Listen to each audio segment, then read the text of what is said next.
오늘 우리 에베소서 9번째 시간입니다. 에베소서 1장 7절에서 10절까지 함께 읽도록 하겠습니다.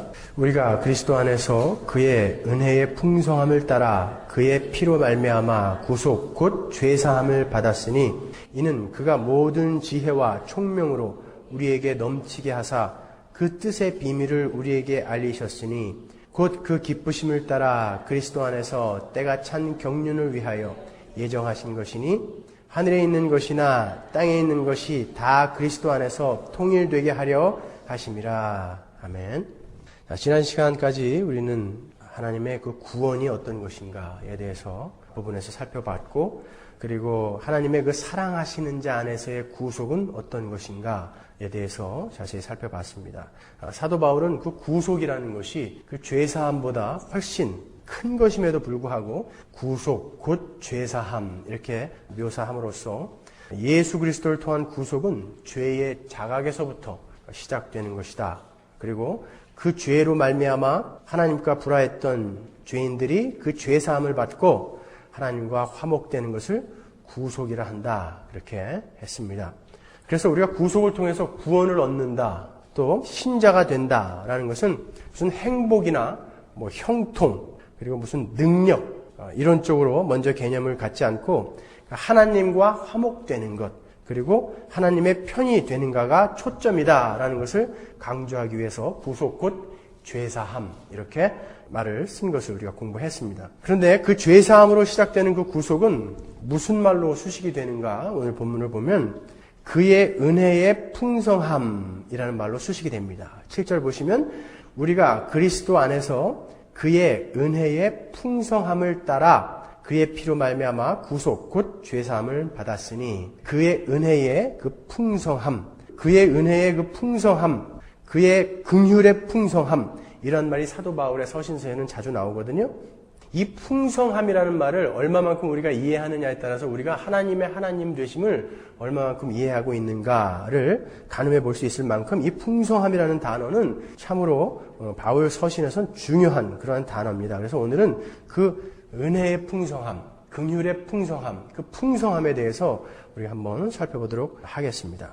그 풍성함을 너무나 모르기 때문에 오늘날에 우리 그리스도인들이 감사를 너무 모르고 또 겁도 너무 없어지고 한 것이거든요. 그래서 그 풍성함, 그 풍성하신 은혜와 긍휼, 거기에 대해서 더욱 깊이 우리 오늘 살펴보도록 하겠습니다. 하나님께서 우리를 의롭다 하시고 또 우리를 거룩하게 하기 위해서 하나님께서 예수 그리스도를 이 땅에 보내셨습니다. 그리고 우리 죄를 위한 대속 제물로 삼으셨어요. 그렇죠? 그 이유가 뭘까요? 한마디로 쉽게 생각하면 사랑하기 때문에 그렇죠. 우리를 사랑하기 때문에. 그러나 이 사랑이라는 단어만으로는 설명하기가 부족합니다. 그래서 사도 바울은 그 사랑, 구원과 구속을 이야기할 때, 은혜를 이야기할 때, 그 긍휼하심을 이야기할 때 항상 그 풍성하신 은혜, 풍성하신 긍휼, 이러한 단어들을 쓰고 있다고요. 왜냐하면 이 사랑이라는 것은 누군가가 상대방을 깊이 사랑하다가 만약에 그 상대방이 그 사랑에 대해서 거부를 한다든가 아니면 그 사랑에 대해서 반응을 하지 않는다든가 하면은 이 사랑은 곧 분노가 되어버릴 수도 있단 말이죠. 사랑이라는 것은 그런 것이거든요. 예를 들어서 원래 인간은 하나님의 사랑의 대상이었습니다. 그렇죠? 그런데도 불구하고 인간이 죄를 지으니까 하나님께서 어떻게 하십니까? 그들을 저주하신다고요. 인간을 저주하시는 것뿐만이 아니라 온 우주, 이 피조물을 다 저주를 해버리세요. 로마서 8장 18절 보시면 하나님이 어떻게 그들을 저주하셨는지, 그리고 그 저주를 받은 피조물들은 무엇을 기다리고 있는지 설명을 해놓고 있습니다. 생각건대 현재의 고난은 장차 우리에게 나타날 영광과 좋게 비교할 수 없도다. 피조물에 고대하는 바는 하나님의 아들들에 나타나는 것이니 피조물이 허무한 데 굴복하는 것은 자기 뜻이 아니요 오직 굴복해 하시는 이로 말미암음이라. 그 바라는 것은 피조물도 썩어짐의 종노릇한 데서 해방되어 하나님의 자녀들의 영광의 자유에 이르는 것이니라. 피조물이 다 이제까지 함께 탄식하며 함께 고통하는 것을 우리가 아나니 이뿐 아니라 또한 우리 곧 성령의 처음 익은 열매를 받은 우리까지도 속으로 탄식하여 양자될 것 곧 우리 몸의 구속을 기다리느니라. 인간이 저주를 받고 자연계 모두가 저주를 받았죠. 그때부터 모기가 사람의 피를 빨아먹기 시작했어요. 그때부터 거머리가 붙어가지고 사람의 피를 빨아먹기 시작했고 사람의 뱃속에 기생충이 들어가기 시작했다고요. 그러한 것들, 그러한 상대방에게 해를 끼치는 그런 것들이 이 피조물이 저주를 받음으로써 막 생겨나기 시작했다고요. 인간이 저주를 받아서 이렇게 악해진 것처럼. 그러니까 지금 자연 피조물들이 뭘 기다린다고요? 하나님의 아들들의 나타나는 것을 학수고대하고 있다고 그런다고요. 피조물들이. 그러니까 하나님의 아들들이 나타난다라는 것은 지금 나중에 새하늘과 새 땅에서 이 하나님의 백성들, 하나님의 그 자녀들의 완성이 이루어져서 이제 완성된 그 새하늘과 새 땅, 그때가 이루어질 때를 지금 피조물들이 기다리고 있다는 거예요. 그때에는 이 피조물 또한 회복이 될 거라는 것이죠. 그러니까 여러분 여기에서 우리가 추론해낼 수 있는 것은 우리가 저 새하늘과 새 땅 천국에 가서 그 무슨 팅커벨처럼 날개 달고 이렇게 날아다니면서 아무것도 안 하고 그런 곳이 아니라 분명히 거기에는 이 피조물이 회복이 되고 거기에는 이 피조물이 있는 만큼 문화가 있는 곳이다라는 것이죠. 그러니까 재밌는 거예요, 천국은. 이 땅에 우리의 삶과 전혀 연속성이 없는 그런 곳은 아니란 말이에요. 왜냐하면 예수님이 부활하신 몸에 흉터가 남아있었단 말이죠. 그렇지만 또 못 알아봤단 말이에요. 그런 연속성과 단절이 있는 그런 곳이에요. 뭐 자세히 설명할 수는 없지만 그곳에서는 사자도 있고 어린 양도 있고 뭐 독사굴에 손을 넣어도 독사가 물지 않고 그런 이사야서의 표현이 있는 것처럼 거기에는 동물도 있을 거라고요. 참 재미난 곳일 거예요. 근데 거기에는 눈물도 없고 고통도 없고 지렁이 날리는 일도 없어요. 거기는. 우리는 정말 거기에서 편안하게 서로를 너무 사랑만 하면서 지금 우리가 사랑하는 이거만 비교할 수도 없는 그러한 사랑만 하면서 거기에서 그냥 그것을 누리면서 사는 그런 곳이라고요. 그런 천국. 거기를 이 피조물들이 기다리고 있다. 그만큼 그 하나님의 사랑은 이렇게 진노로 바뀌었단 말이죠. 그렇기 때문에 이 사랑은 언제든지 진노로 바뀔 수 있는 것이기 때문에 사도 바울은 그 사랑을 이야기할 때 이 풍성한 은혜, 풍성한 긍휼이라는 단어를 같이 쓰고 있다고요. 하나님은 자신이 사랑했던, 가장 사랑했던 인간이 이렇게 범죄를 하자 그들 모두를 저주해 버리셨습니다. 그래서 성경은 사랑을 이야기할 때 은혜와 긍휼의 풍성함 이런 말을 자주 쓰고 있는 이유는 우리가 갖고 있는 이 국어사전의 그 사랑이라는 개념 그것만으로는 너무 부족하기 때문에 함께 쓰고 있는 거예요. 우리 집사람이 불새라는 그런 드라마를 그 장모님이 빌려다가 토스해주면은 항상 재미나게 보더라고요. 그래서 저도 이제 주일날 설교가 끝나고 자기 전에 집사님 보고 있으면 옆에서 이렇게 보죠. 제가 그 드라마 같은 거 되게 좋아하거든요. 시간이 없어서 못 봐요.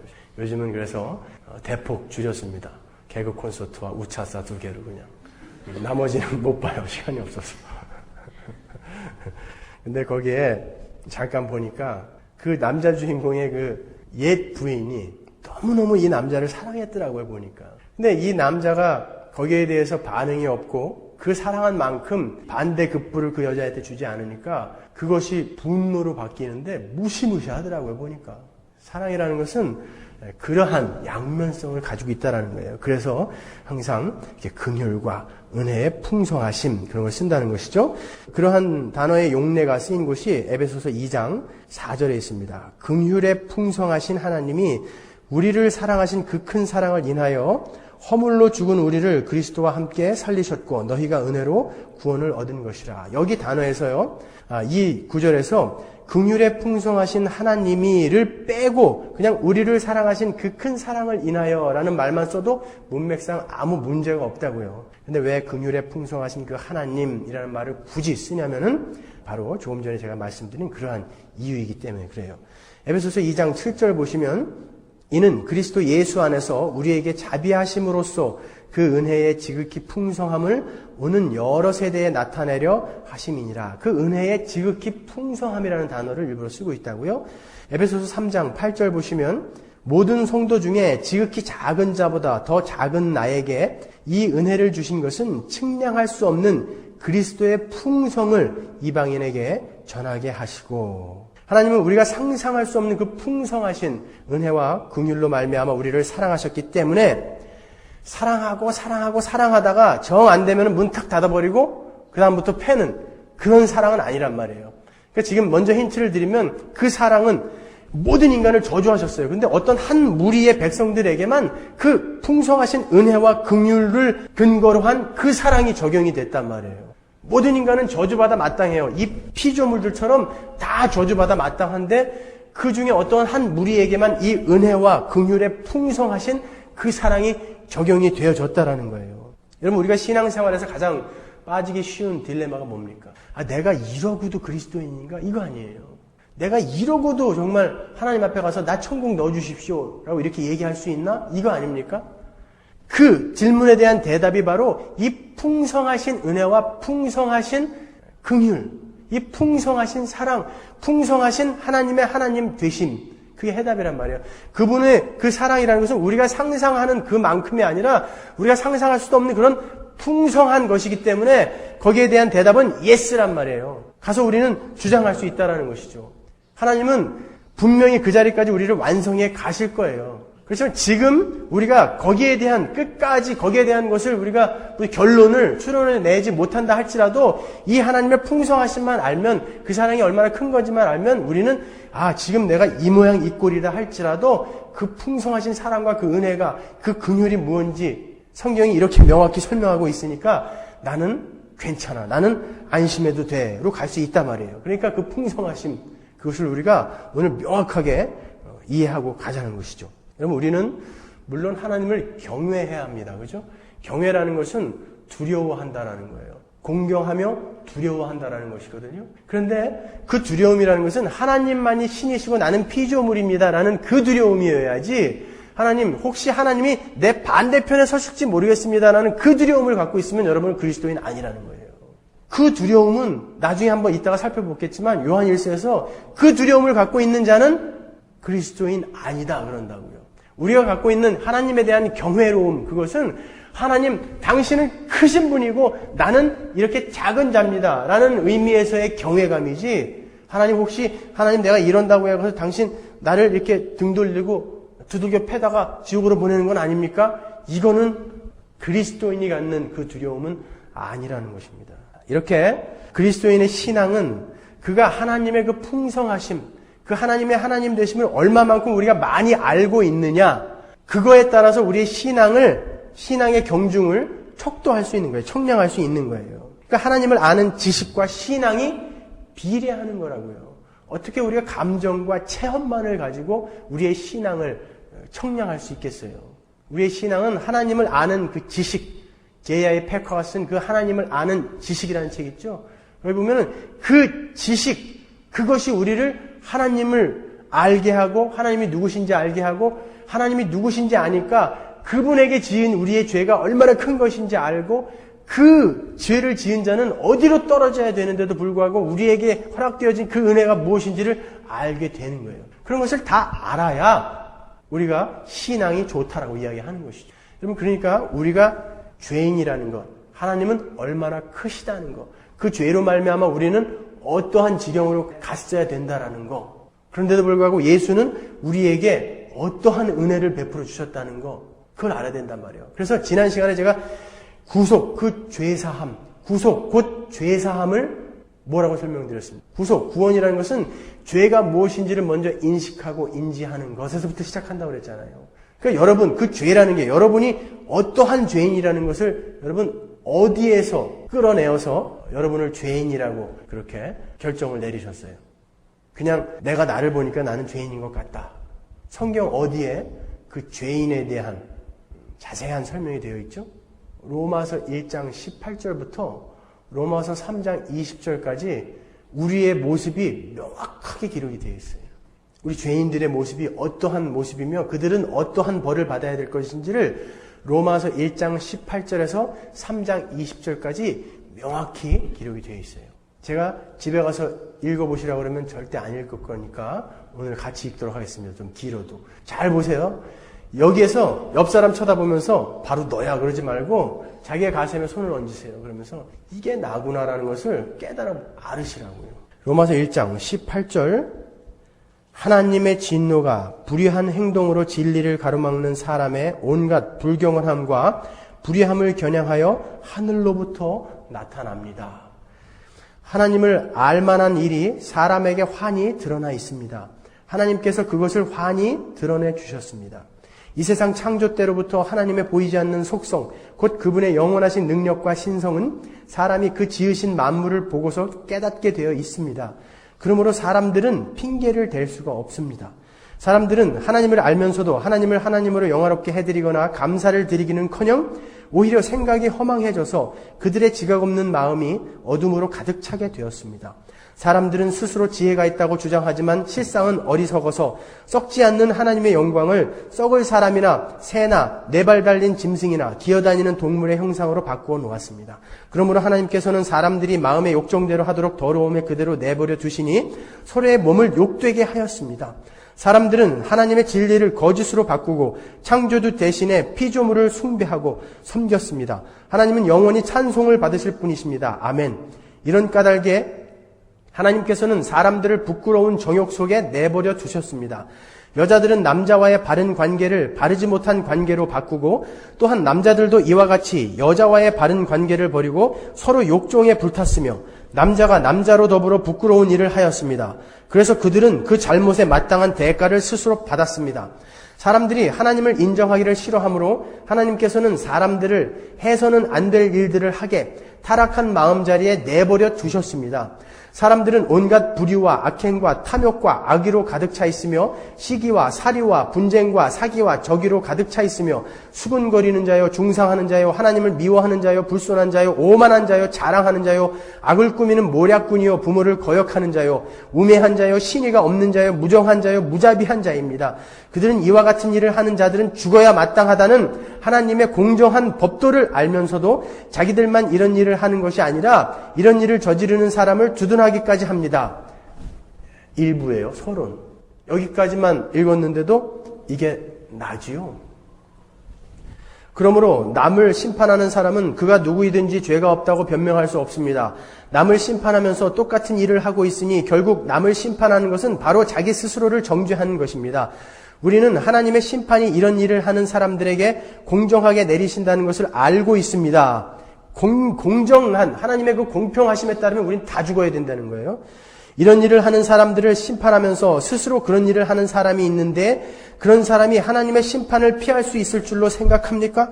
더구나 하나님께서 인자하심을 베푸셔서 사람을 인도하여 회개하게 하신다는 것을 알지 못하고 오히려 하나님의 풍성하신 인자하심과 관용하심과 오래 참으심을 업신여기기까지 한다니 될 말입니까?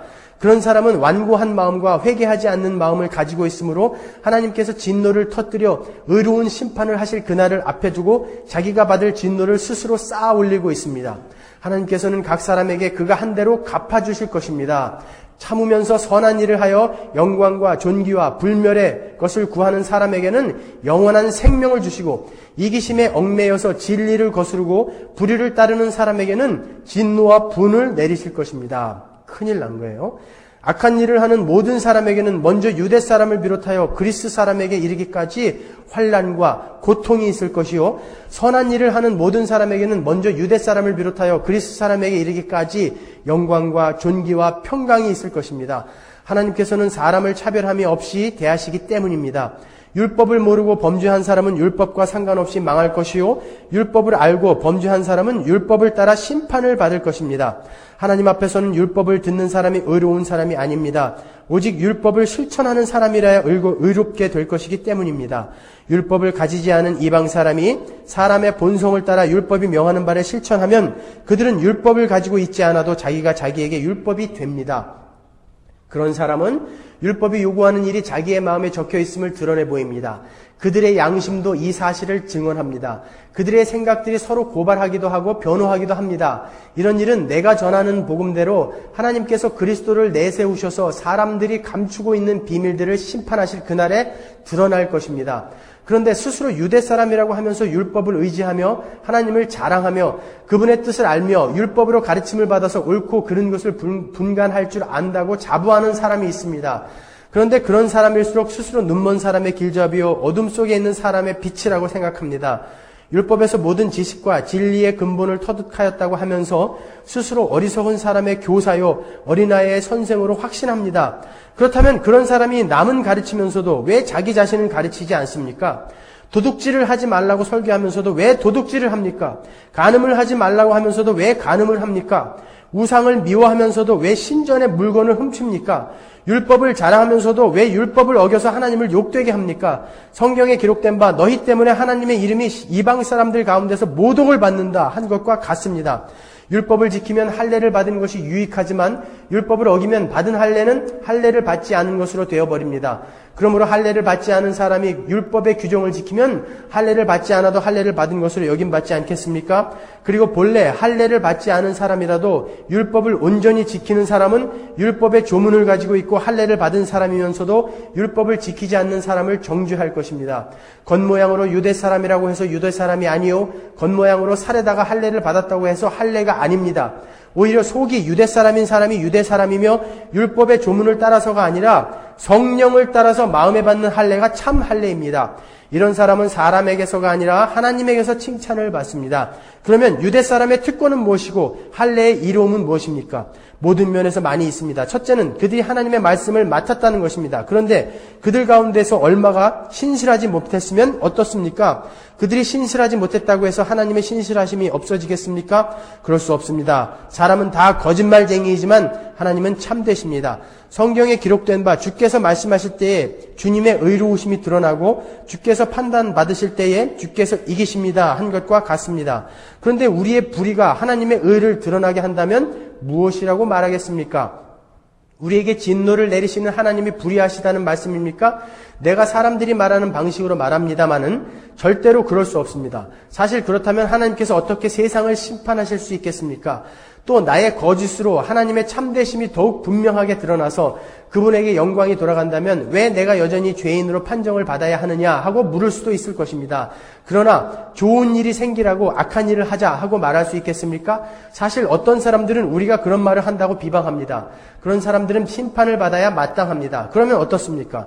우리 유대 사람에게 더 나은 것이 있습니까? 전혀 없습니다. 유대 사람이나 그리스 사람이나 다 같이 죄 아래 있음을 우리가 이미 지적하였습니다. 성경에 이렇게 기록되어 있습니다. 의인은 없다. 한 사람도 없다. 깨닫는 사람도 없고 하나님을 찾는 사람도 없다. 모두가 곁길로 빠져서 쓸모가 없게 되었다. 선한 일을 하는 사람은 없다. 한 사람도 없다. 그들의 목구멍은 열린 무덤이다. 혀는 사람을 속인다. 입술에는 독사의 독이 있다. 입에는 저주와 독설이 가득 찼다. 발은 피를 흘리는 일에 빠르며 그들이 가는 길에는 파멸과 비참이 있다. 그들은 평화의 길을 알지 못한다. 그들의 눈에는 하나님을 두려워하는 빛이 없다. 우리는 율법에 있는 모든 말씀이 율법 아래 사는 사람에게 말하는 것임을 압니다. 그것은 모든 입을 막고 온 세상을 하나님 앞에서 유죄로 드러내시려는 것입니다. 그러므로 율법을 지킴으로써 하나님 앞에서 의롭다고 인정받을 사람은 아무도 없습니다. 율법으로는 죄를 인식할 뿐입니다. 그러면 방법이 없어요. 유대인이라고 자처하면서 할례를 받고 온갖 경건한 생활을 한다고 하는 그들조차도 다 가짜라는 거예요. 너희들은 이러한 존재예요. 목구멍은 열린 무덤이고 입술에는 독사의 독이 있고 입에는 저주와 독설이 가득 찬 우리잖아요. 우리의 모습이라고요, 그게. 지금 우리는 구원받았다고 하면서도 이 모습이 여전히 있잖아요. 우리의 죄. 이 죄를 여러분 내가 누구인지 알고 싶으면 항상 로마서 1장 18절부터 3장 20절까지 하루에 12번씩 읽으세요. 이게 나다. 이게 난데 21절에 뭐라고 됩니까? 이게 너희들인데 그러나 이 단어에다 동그라미 치시는 거예요. 형광펜으로 밑줄 6번 그세요. 거기다가 그러나 너희들은 이런 존재인데 그러나 이제는 율법과는 상관없이 하나님의 의가 나타났다. 그것은 율법과 예언자들이 증언하는 것입니다.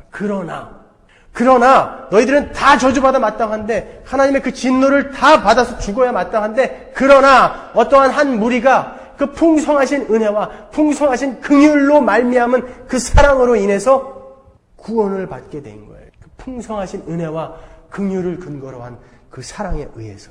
그러니까 우리는 이 로마서 1장 18절에서 3장 20절까지를 읽으면 세상 사람들은 그래야 돼요. 아, 절망. 우리는 이런 존재구나. 큰일 났다. 절망해야 되지만 우리는요. 절망하면 안 돼요. 여러분 여기에서 두려움을 여러분이 느낀다면 여러분 그리스도인 아니라니까요. 이 구절을 읽으면서 다 읽고 나서 그런데 어떻게 내가 구원을 받게 된 거야 라고 감사로 가야지 우리가 그리스도인이란 말이에요. 이걸 읽으면서 그런데 어떻게 내가 요한계시록을 읽으면서 다 얼마나 무시무시한 내용들이 적혀 있습니까? 그런데 나는 어떻게 거기에서 빠져나오게 된 것일까라고 감사로 가야 된다는 거예요. 내가 이러고도 천국 갈 수 있나? 이 모습들이 아직도 내 안에 이렇게 있는데 내가 이러고도 천국 갈 수 있나가 아니라 그럼에도 불구하고 하나님의 그 풍성하신 은혜와 그 풍성하신 긍휼과 그 풍성하신 그 사랑은 나를 반드시 이 끝까지 끌고 가겠구나. 그래서 감사로 가는 거예요. 여러분 탕자의 비유에서 그 아들이 쥐염 열매, 돼지가 먹는 그 쥐염 열매도 못 먹어가지고 그렇게 처참한 상태, 그 처참한 죄인의 모습이거든요. 그 상태까지 갔어요. 그래서 혹시 아버지가 나를 하인으로라도 받아주면 그 집에는 그래도 먹을 거라도 있는데 그리고 돌아간다고요. 그런데 그 아버지가 그 자식이 뭘 잘한 게 있어요? 아무것도 잘한 거 없잖아요. 가서 탕진하고 그냥 엉망인 모습으로 돌아왔는데 그 아버지가 소잡고 반지 끼워주고 신신 켜주고 하면서 그렇게 환대를 한다고요. 그게 바로 우리 그리스도인의 특권이라는 거예요. 우리는 여러분의 지금 그 형편없는 모습으로 그걸 근거로 하나님이 구원해 주신 게 아니라 그분의 풍성하신 은혜, 풍성하신 그 긍휼을 바탕으로 한 그 사랑, 그것으로 우리를 구원하신 것이기 때문에 내가 이꼴로 어떻게 해가 아니라 내가 이럼에도 불구하고 하나님은 어떻게 나를 구원하셨습니까? 라는 감사로 가셔야 된다는 말이에요, 여러분. 우리가 이 풍성함, 하나님의 이 풍성하심, 그 하나님의 하나님 되심을 우리가 명확히 성경에서 자꾸 알아가지 않으면 계속 그 앞에서 빚진 자로밖에 살 수 없어요. 그 아들이 아버지께 돌아가가지고 그 아버지가 그렇게 은혜와 긍휼이 풍성하신, 사랑이 풍성하신 아버지라는 것을 깨달아 알지 못하면 아버지가 밥 한 그릇 줄 때마다 수첩에다 적어놔야죠. 갚아야 되니까. 돼지갈비 해주는 날은 큰일 나는 거죠. 이거 어떻게 갚나. 복지계라도 나오는 날은 큰일 나는 거예요. 그건 또. 이걸 어떻게 갚나. 계속 우리는 계산해야 돼요. 갚을 거를. 그러나 아버지의 그 풍성함, 그것을 아는 자들은 그 안에서 자유와 안식을 누리는 거예요. 하나님, 그 아버지의 아버지 되심, 그 하나님의 영광이 나를 이렇게 만들어가고 계시군요. 여러분, 이걸 무엇과 바꾸시려고 그러는 거예요, 이거를. 여러분, 요한일서 4장에 이런 말을 써놨습니다. 16절에 보시면, 우리는 하나님께서 우리에게 주시는 사랑을 알고 믿었습니다. 하나님은 사랑이십니다. 사랑 안에 있는 사람은 하나님 안에 있고 하나님도 그 사람 안에 계십니다. 이것으로써 사랑은 우리에게서 완성된 것이니 곧 심판날에 우리가 담대함을 가지는 것입니다. 우리가 이렇게 담대해지는 것은 그리스도께서 사신 대로 우리가 이 세상에서 그대로 살기 때문입니다. 사랑에는 두려움이 없습니다. 완전한 사랑은 두려움을 내쫓습니다. 두려움은 형벌과 맞물려 있습니다. 두려워하는 사람은 아직 사랑을 완성하지 못한 것입니다. 그 예수 그리스도의 그 구원은 이미 완성되었죠. 과거 시제. already. 완성되었다고요. 그렇기 때문에 우리는 여러분 그 죄책, 그 두려움에서는 거기에서는 이미 벗어나셔야 되는 거예요. 회개는 해야죠, 우리가. 반성은 해야죠. 그렇지만 그 죄책, 거기에 여러분이 머물면 안 돼요. 자기를 스스로 정죄하지 말라 말이에요. 그 두려움에서는 여러분 벗어나셔야 됩니다. 그 두려움에서 벗어나게 만드는 그 단어가 바로 하나님의 풍성하심, 그거라고요. 하나님은 화가 나서 우리에게 벌을 주어서 영원한 저주의 땅으로 내려 꽂아버리시는 분이 아니라 때때로 우리가 우리의 삶에 막 이해할 수 없는 일이 일어날 때 하나님이 지금 나를 두들겨 패시는구나. 드디어 하나님이 나를 버리셨구나. 이렇게 생각하는 사람들도 있더라니까요. 그게 아니라 하나님은 우리를 교훈하시는 거라고 그랬잖아요. 교훈, 파이데이아. 자식을 자식답게 만들기 위한 교훈. 우리 막내 아들이 한국에 가면은 할머니가 항상 이렇게 용을 넣은 한약을 해줘요, 애기들을. 요번에도 가니까 그렇게 할머니가 약을 해줘서 약을 지금은 잘 먹는데요, 커서. 작년까지만 해도 저랑 같이 갔잖아요, 작년에는. 그 비싼 용을 그것도 그냥 한약방에 가서 한 게 아니라 옛날 분들은 어디 또 그렇게 잘하는 데를 아는 데가 있더라고요. 비싸고 잘하는데. 거기까지 가서 해온 거를 갖다가 이 막내 아이가 너무 쓰니까 안 먹는 거예요, 그걸. 거기다가 막 발버둥을 치다가 홀랑 쏟았어요. 세상에. 제가 갑자기 그냥 욱하는 이 성질을 못 이기고 볼기를 몇 대 때렸죠. 그랬더니 우리 막내가 그때 You hate me. You hate me 그러더라고요. 아니요, 제가 우리 아들이 정말 미워서 그런 거예요. 미워서 그 쓴 약을 그냥 막 억지로 쳐 넣어서 먹이는 거예요. 미워서 그거 안 먹었다고 때리냐고요. 건강하게 병 안 걸리고 잘 자라라고 아비된 마음으로 쓴 약 먹이고 말 안 들으면 패기도 하고 하는 거 아닙니까? 우리가 혹시 그러한 징계 같은 것을 받는다고 할 때 우리는 오히려 거기에서 그 풍성하신 사랑을 더 느껴야만 되는 거예요. 그리스도인들은요. 그걸 가지고 아각거리면서 당신 입장을 바꿔놓고 생각해보자고 그러면 안 된다는 것이죠.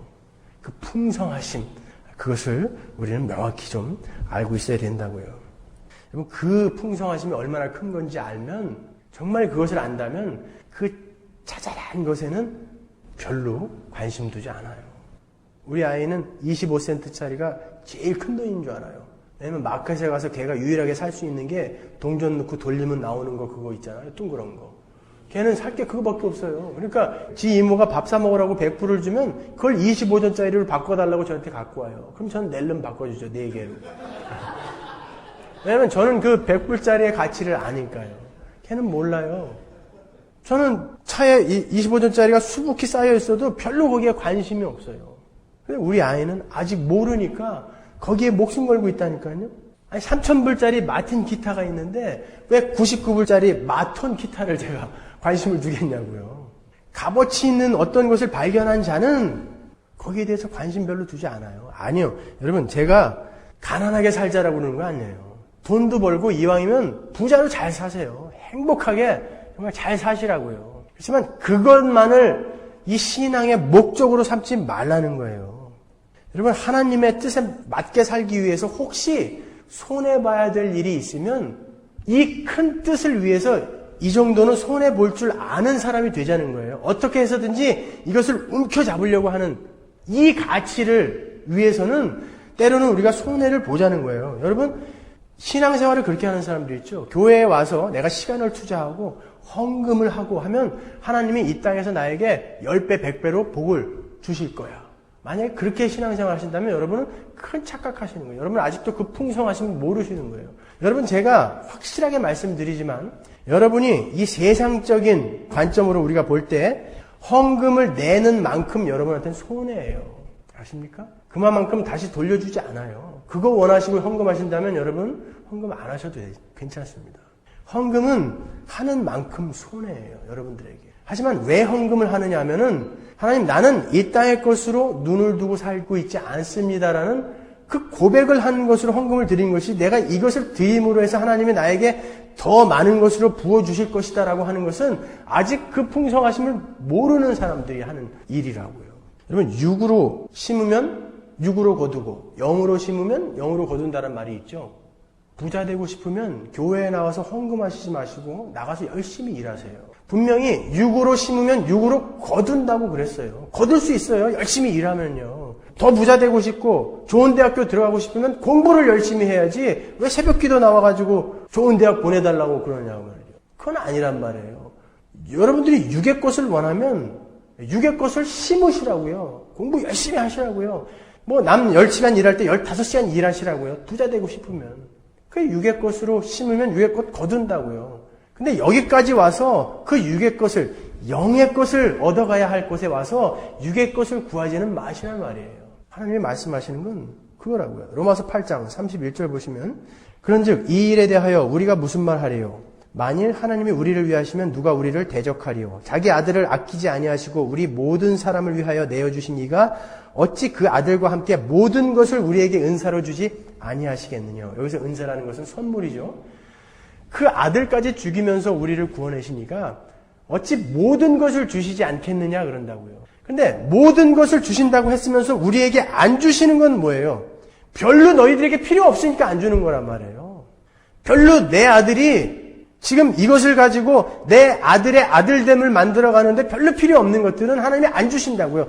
모든 것을 주실 수 있는 분인데 안 주시는 것은 필요 없으니까 안 주시는 거예요. 약 올리다가 나중에 그냥 그러려고 하시는 거 아니잖아요. 하나님 자신을 우리에게 주신다고 그러지 않습니까? 아브라함에게도 네 기업이 바로 나다라고 그러잖아요. 나다. 하나님의 기업이라는 것은 하나님의 그 영광과 그 하나님의 모든 소유가 다 우리 것이라는 것이거든요. 그러니까 그거는 하늘나라에서 우리가 이제 이미 확보해 놓은 거잖아요. 그러면 그것이 뭔지를 안다면 우리는 구태여 여길 것에 대해서 그렇게 연연하며 목숨 걸고 살지 않는다라는 것이에요.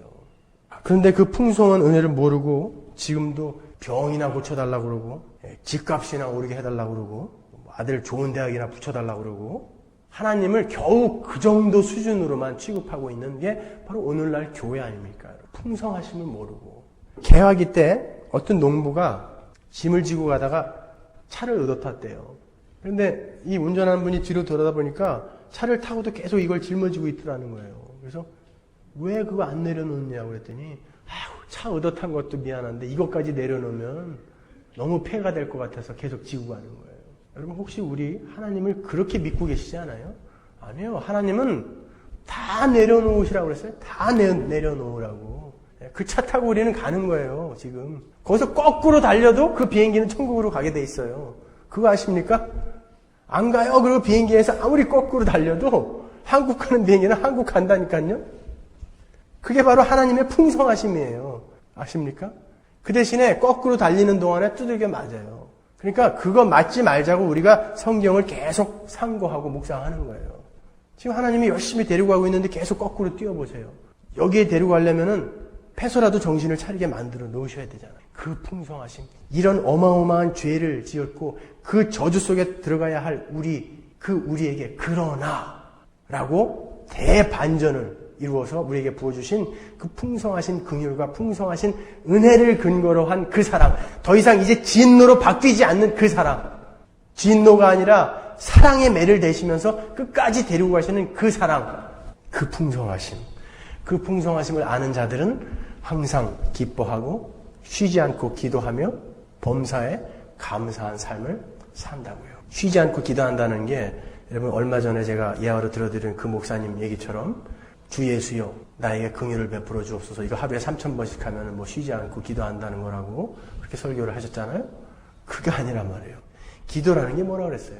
하나님과 나와 이제 막혀있던 죄가 해결이 되고 대면하여 서서 그분과의 어떤 이 화목된 릴레이션십을 확인하는 게 기도란 말이에요. 그죠? 1년에 한 번 대제사장이 들어갈 수 있었던 그 지성소. 이제는 그 휘장이 예수 그리스도로 말미암아 찢어지고 우리는 매일 그 하나님과 대면할 수 있게 되었다고요. 아니 대면하는 정도가 아니라 내 안이 내가 지성소가 되어서 내 안에 하나님이 들어와 계세요. 아예. 그러면 매일 그냥 나와 연합이 되어셔서 나와 함께 나와 하나가 되신 그분. 그러면 우리는 매시 매초를 그분과 함께 커뮤니케이션 하고 있는 거예요. 그분은 계속 우리를 조명하고 깨닫게 하시면서 끌고 가시고 우리는 거기서 반응하는 거 아닙니까? 그게 기도란 말이에요. 우리는 쉬지 않고, 쉴 수가 없죠. 붙어 계신데 어떻게 쉬어요, 그분과. 그게 쉬지 말고 기도하는 거지, 주 예수여 내가 긍휼을 베푸셔서 3만 번 해도 안 돼요, 그거는. 쉬죠, 그거는 잠잘 때도 해요, 그걸. 참, 무지한 거예요, 무지한 거. 그런 사람이 그 풍성함을 아니까 기쁠 수밖에 없죠. 아니, 내가 이 꼴인데도 하나님의 그 풍성하심으로 인해서 나를 끌고 가신다니 어찌 안 기뻐요? 그게 항상 기뻐하는 거예요. 나에게 주어지는 모든 일은 그 풍성하심, 그 하나님의 하나님 되심은 반드시 나를 여기로 끌고 가시기 때문에 나에게 주어지는 모든 일은 다 나를 이 선한 곳으로 이끌어가기 위한 그러한 일이다. 그렇기 때문에 나에게 주어지는 범사가 다 감사할 수밖에 없는 거 아닙니까? 그게 항상 기뻐하라, 쉬지 말고 기도하라, 범사에 감사하라라고요. 그 풍성함을 아는 자들은 그러한 삶을 살게 되어 있다. 그런 거예요. 그러니까 데살로니가전서 5장 16절에 보면 항상 기뻐하라, 쉬지 말고 기도하라, 범사에 감사하라. 이는 그리스도 예수 안에서 너희를 향하신 하나님의 뜻이니라 그러죠. 너희를 향하신 하나님의 뜻이라고 그래요. 그게. 하나님의 뜻이면 완성된다 안 된다. 하나님은 전지전능하신 분이라면서요. 완성되죠. 그리스도 안에서 그것을 완성시켜 놨다고요. 뭘 근거로 제가 그렇게 말씀드리냐면 그 윗구절에 보면 데살로니가전서 5장 9절에서 11절 보시면 그 구원에 대해서 예수 그리스도를 말미암아 우리에게 주어진 구원에 대해서 설명해 놓으시고 그러므로 너희는 항상 기뻐하라, 쉬지 말고 기도하라, 범사에 감사하라 그러신다고요. 9절 보시면 하나님께서는 우리를 진노하심에 이르도록 정하여 놓으신 것이 아니라 우리 주 예수 그리스도로 말미암아 구원을 얻도록 정하여 놓으셨습니다. 그리스도께서 우리를 위하여 죽으신 것은 우리가 깨어있든지 자고 있든지 그리스도와 함께 살게 하시려고 하는 것입니다. 그러므로 여러분은 항상 기뻐하고 쉬지 말고 기도하며 범사에 감사하십시오. 뭐예요? 누가 해놓은 거예요? 하나님이 다 이렇게 해놓으셨으니까, 그게 하나님의 뜻이니까, 그건 반드시 완성될 것이니까 여러분은 항상 기뻐하고 범사에 감사하며 쉬지 말고 기도해야 됩니다. 여러분은 그런 사람입니다. 그런 사람인 것을 지금 하나하나 여러분의 실존은 지금 그렇게 안 하고 있을지 몰라도 여러분은 그런 사람입니다. 100점입니다. 그러니까 그것을 하나하나 파헤쳐서 나의 신분이 바로 이거구나라는 것을 알아가십시오. 그걸 다 아는 날 여러분은 천국에 갈 거예요. 하나님이 다 해놓으신 거예요. 그 풍성하신 사랑으로, 풍성하신 은혜와 긍휼을 근거로 한 그 사랑으로 말이에요. 반드시 하나님은 그 자리까지 우리를 끌고 가십니다. 빌립보서 1장 6절에 보면 너희 속에 착한 일을 시작하신 이가 그리스도 예수의 날까지 이루실 줄을 우리가 확신하노라. Being confident of this. 확신한다 말이에요. 착한 일을 시작하신 이가 그리스도 예수의 날까지 이루실 줄을 우리가 확신하노라. 반드시 이루어진다 말이에요. 그러한 자들이 갖고 있는 신앙을 뭐라 그래요? 좋은 신앙이라고 그래요? 종말론적 신앙이다. 이렇게 이야기하죠. 종말론적 신앙이다. 예전에 그 신앙님이 잠깐 언급하고 가셨는데 그 에녹의 삶에서 우리가 그러한 풍성한 사랑을 안 자들은 어떻게 살아야 하는지가 힌트가 되어져 있다고요. 그걸 제가 마지막으로 설명드리고 마치도록 하겠습니다. 그러면 요한복음 11장 25절에서 26절 보면 예수께서 가라사대 나는 부활이요 생명이니 나를 믿는 자는 죽어도 살겠고 무릇 살아서 나를 믿는 자는 영원히 죽지 아니하리니 그래요. 여러분 진짜 안 죽어요? 죽잖아요. 육신의 몸은. 그렇죠. 그런데 여기서 말하는 이 나를 믿는 자는 영원히 죽지 아니하리라 라는 말이 무슨 말이에요? 그 말을 바로 에녹의 삶에서 우리가 힌트를 얻을 수 있다고요. 성경에는 3명의 죽지 않고 하늘로 올라간 분들이 있습니다. 에녹과 엘리야와 예수님이죠. 예수님은 죽었다가 살아나셔서 올라가셨지만요. 그 중에 이 에녹의 삶이 우리에게 상당히 많은 메시지를 주고 있다고요. 창세기 5장 21절 보시면 에녹은 65세에 무두셀라를 낳았고 무두셀라를 낳은 후 300년을 하나님과 동행하며 자녀를 낳았다 그래요. 하나님과 동행했다 그래요. 그가 365세를 향수하였더라. 에녹이 하나님과 동행하더니 하나님이 그를 데려가심으로 세상에 있지 아니하였더라. 에녹이 하나님과 동행을 했기 때문에 그 에녹만 하나님이 그냥 하늘로 데리고 올라가셨단 말이에요. 그러면 구약시대에 하나님과 동행하며 살았다라는 게 도대체 무슨 의미인가 말이에요. 하나님과 동행한다는 삶이. 히브리서 11장 1절에서 6절을 보시면 에녹에 대한 이야기가 이렇게 나옵니다. 믿음은 바라는 것들의 실상이요 보지 못하는 것들의 증거니 그래요.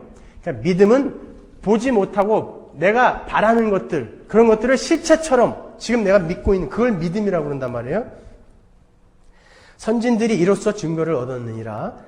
믿음으로 모든 세계가 하나님의 말씀으로 지어진 줄을 우리가 아나니 보이는 것은 나타나는 것으로 말미암아 된 것이 아니니라.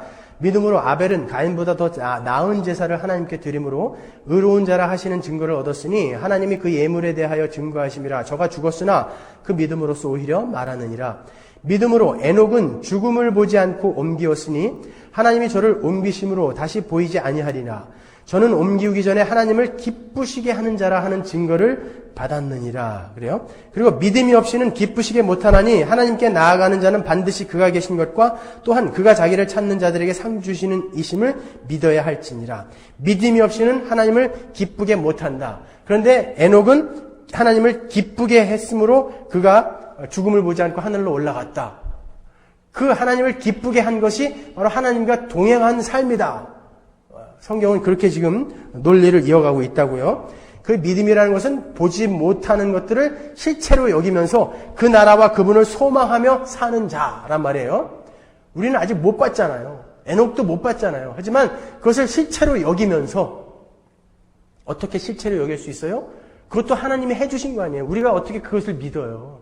말도 안 되는 어떻게 참 세상 사람들의 입장에서 이렇게 보면 그들에게 이걸 믿으라고 하는 것 자체가 참 무리라고요. 근데 우리한테 믿겨져요. 그게 실체로 믿겨진단 말이에요.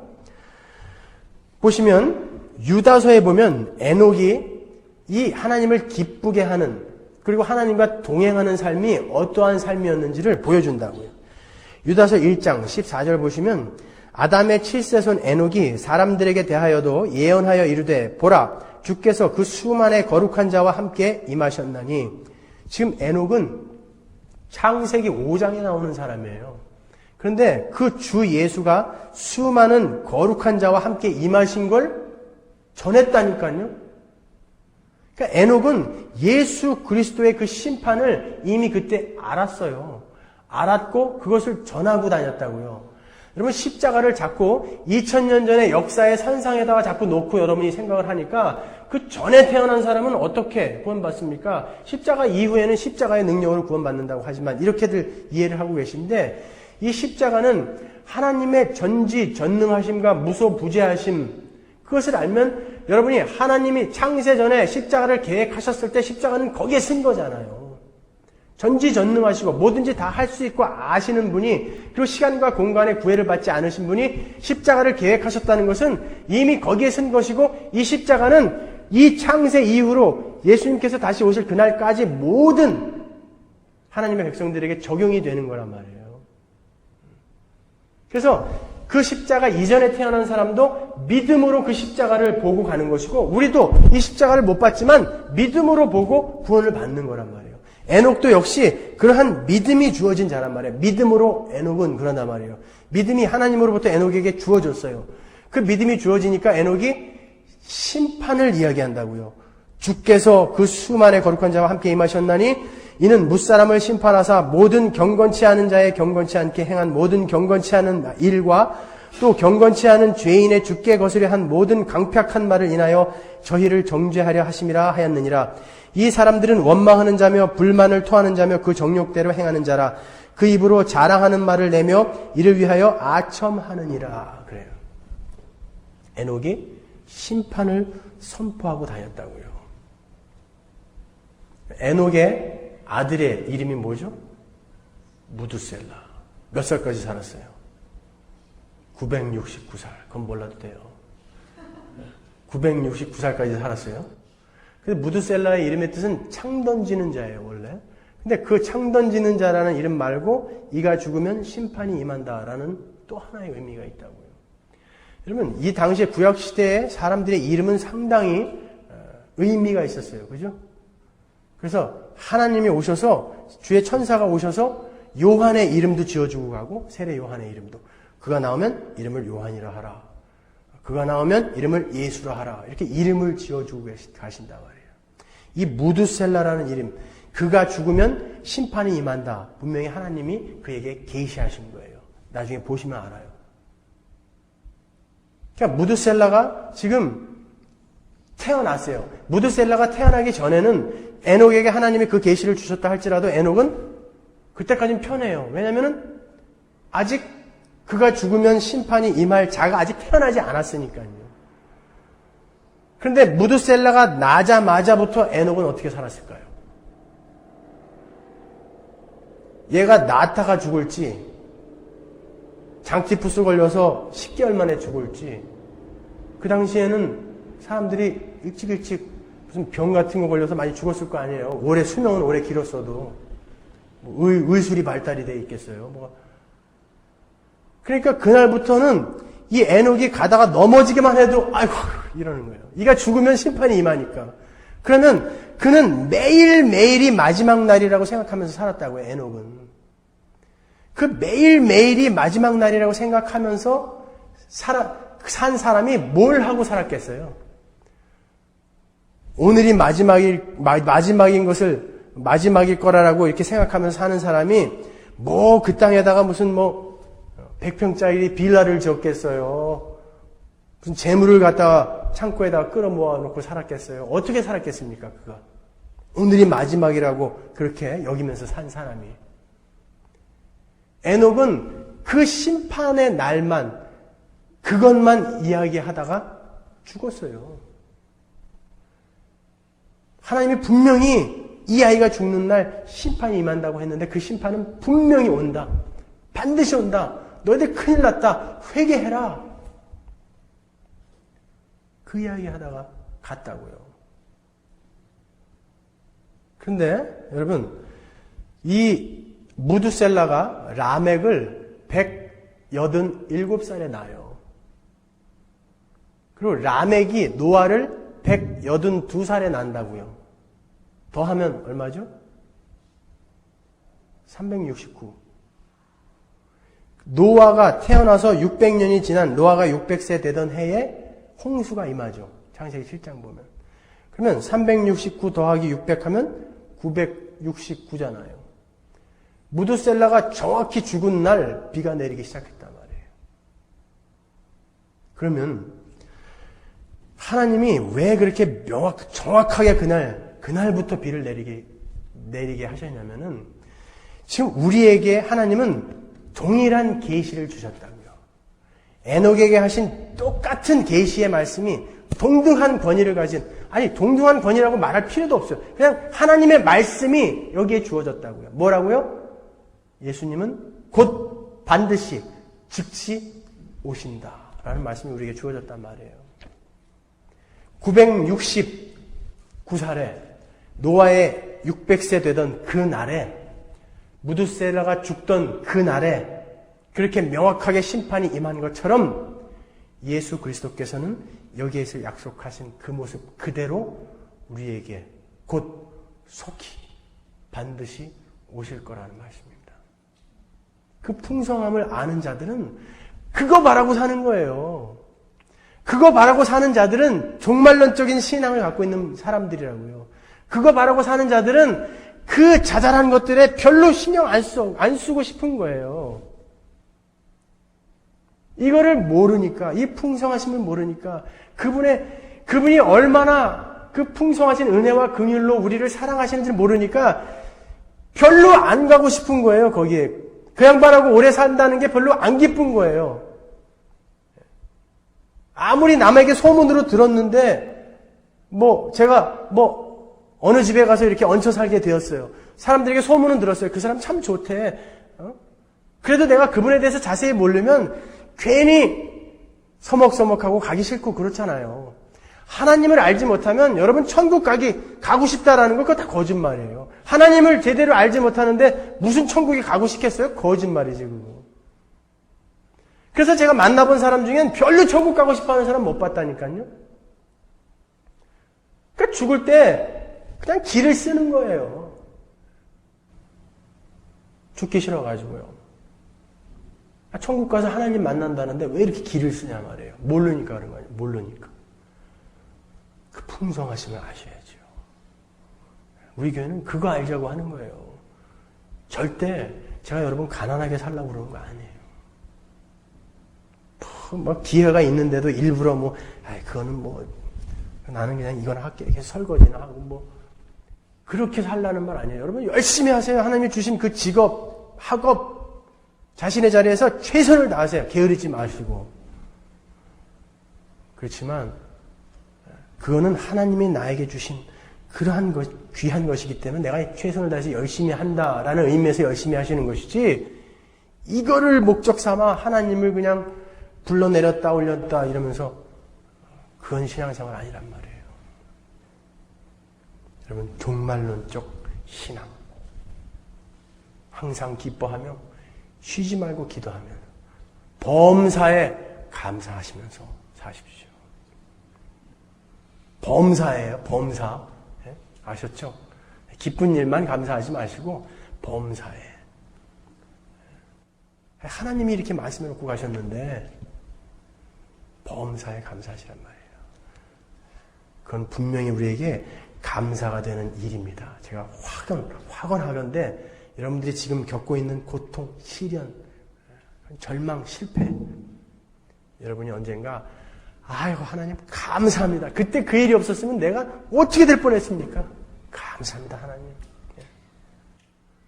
그때 하나님 제가 그냥 그거 $500,000 들여갖고 술집 차려놨는데 제가 다 먹어가지고 망하지 않았으면 제가 어떻게 할 뻔했습니까? 그때는 막 속이 탔죠. 그렇지만 감사합니다, 하나님.